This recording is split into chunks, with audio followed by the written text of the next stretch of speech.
Chapter 11, Section 4, Responses to New European Immigrants. Immigrants typically came to the United States with little money and few possessions. Because of their general poverty and lack of education, most were not welcomed into American society. Without much support, they had to work hard to get ahead. In time, some saved enough to move out of the slums and perhaps even buy a home. A few opened small businesses, such as a grocery store or a tailor shop, but many remained stuck in dangerous, low-wage factory jobs that barely paid their bills. An accident on the job or an economic downturn might leave them without work and possibly homeless and hungry. Immigrants receive aid from several sources. In the late 1800s, the government did not provide aid or assistance to unemployed workers. They were expected to fend for themselves. But needy immigrants did have several places to turn for help. The first source of aid were usually relatives or friends who might provide housing and food. If necessary, the needy might seek assistance from an immigrant aid society. These ethnic organizations started as neighborhood social groups. They met mainly in churches and synagogues, groceries and saloons, the centers of immigrant community life. They might pass the hat to collect money for a family in need. In time, local immigrant aid societies joined together to form regional and national organizations, such as the Polish National Alliance and the Sons of Italy in America. During the 1890s, a type of aid organization called a settlement house arose in the ethnic neighborhoods of many large cities. A settlement house was a community center that provided a variety of services to the poor, especially to immigrants. It might offer daytime care for children, as well as classes, health clinics, and recreational opportunities for the entire community. Immigrants might also turn to political bosses for help. These bosses were powerful leaders who ran local politics in many cities.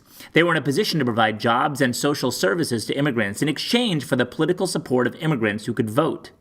These supporters often voted for the boss and his slate of candidates in local elections. The assimilation of immigrants. Many immigrants held on to their old customs and language as they gradually adapted to American life. This was especially true for older immigrants living in ethnic neighborhoods. The children of immigrants, however, typically found assimilation into American society much easier than their parents did.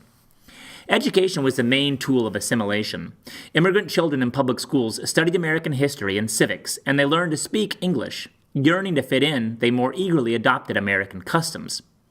Some patriotic organizations pushed for the Americanization of immigrants, fearing that the increased immigration posed a threat to American values and traditions.